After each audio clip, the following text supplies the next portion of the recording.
के तो रो यार।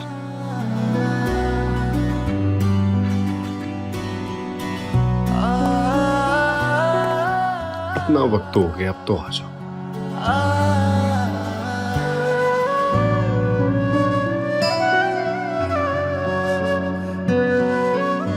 अब इंतजार बहुत मुश्किल है,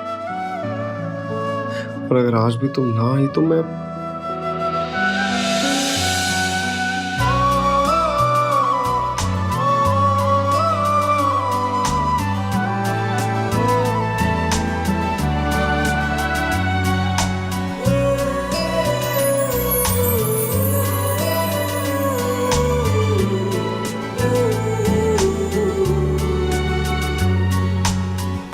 पूछो ना मेरे दिल से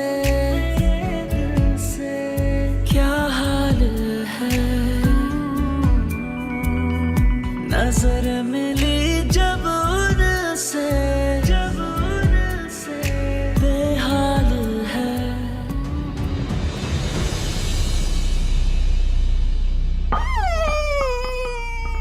अल्लाह जी, मैं मर गई।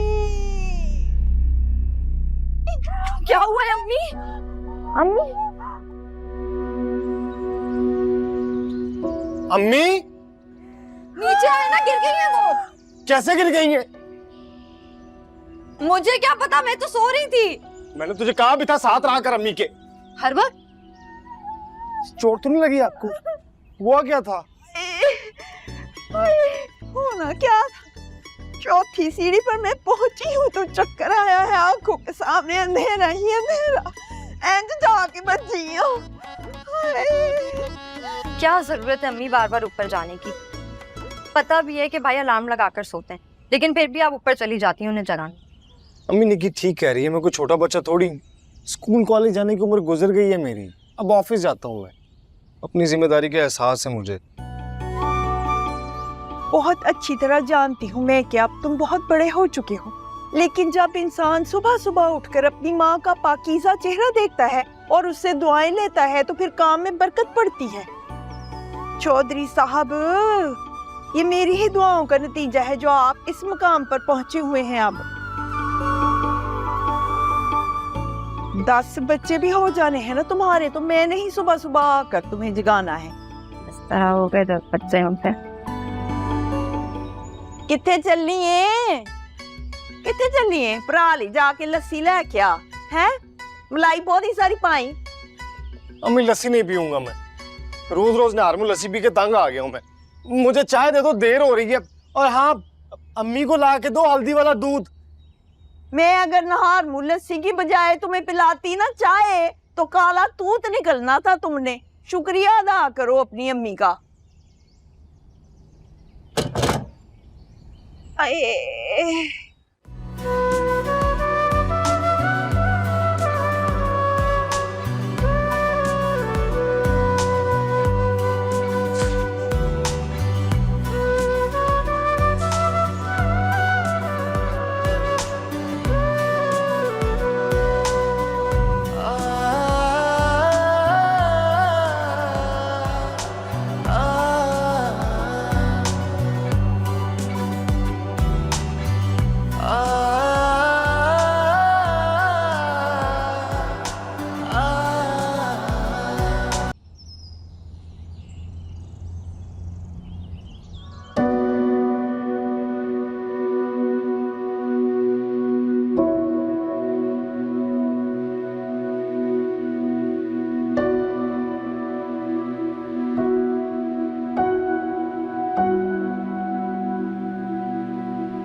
अम्मी, आपको जरूर कोई गलत फहमी हुई है।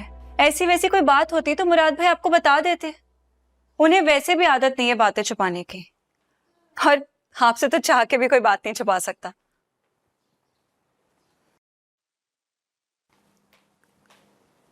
परफ्यूम? कौन सा परफ्यूम अम्मी?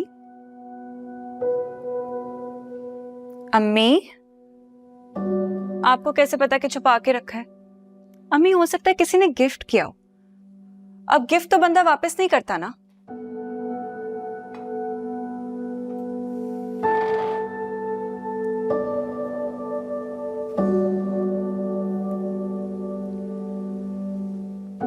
ठीक है जी अम्मी। जी अम्मी, मैंने सुन लिया। मैं आती हूँ घर। ठीक है, आती हूँ। अल्लाह हाफिज, अल्लाह हाफिज, अल्लाह हाफिज।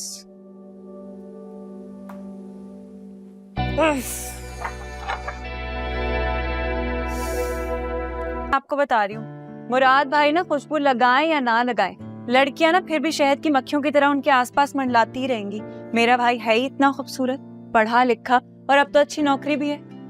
ये दफ्तरों में काम करने वाली लड़कियां होती ही बहुत आजाद ख्याल है। ये घर से निकलती ही इसलिए है कि बाहर निकलेंगी तो अपनी मनपसंद के साथ ही चुनेंगी। वो जो शैला आंटी की बेटी है, वो तो जॉब भी नहीं करती थी, फिर उसने क्यों लव मैरिज की? बताएं। ये तो वैसे तुम्हारी बात ठीक ही है। जरूरी नहीं है कि दफ्तरों में काम करने वाली लड़कियों की हिम्मत मारी हो। घर में बैठी हुई लड़कियां भी ये काम बखूबी अंजाम दे सकती हैं। बाप दादे की इज्जत का जनाजा आराम से निकाला जाता है, घर में बैठकर भी। मोहब्बत की शादी करना कोई जुर्म थोड़ी है। नहीं, जुर्म नहीं है, गुनाह है, बल्कि बहुत बड़ा गुनाह है माँ बाप की इजाजत के बगैर शादी करना, जैसे तूने की है फैसल से। तो अम्मी और क्या करती? मैं भी फजीलत बाजी की तरह इस घर की चौखट पे बैठे बैठे बूढ़ी हो जाती।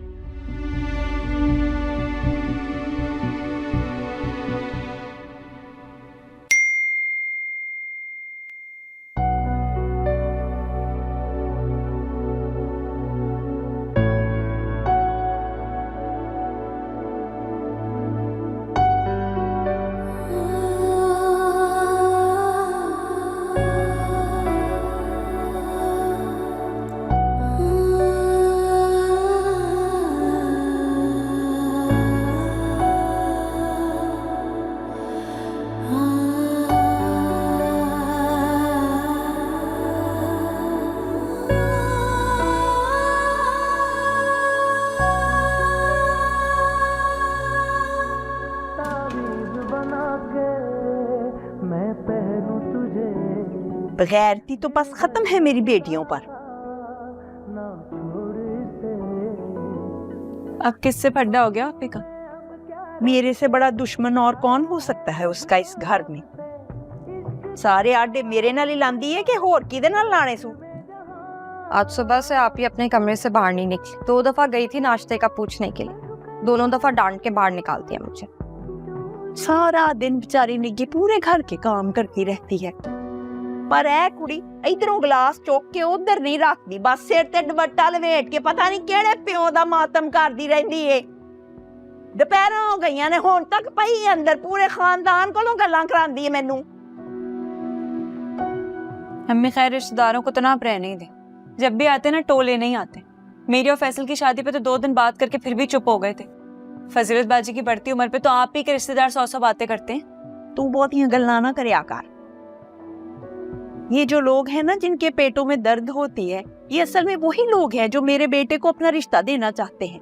मगर मैंने भी कसम खाई है कि मेरा बेटा मुराद चाहे 40 साल का क्यों ना हो जाए, मैंने खानदान से बहू लेकर आनी ही नहीं है। गैरत जई मां दियां नकलां लानी है।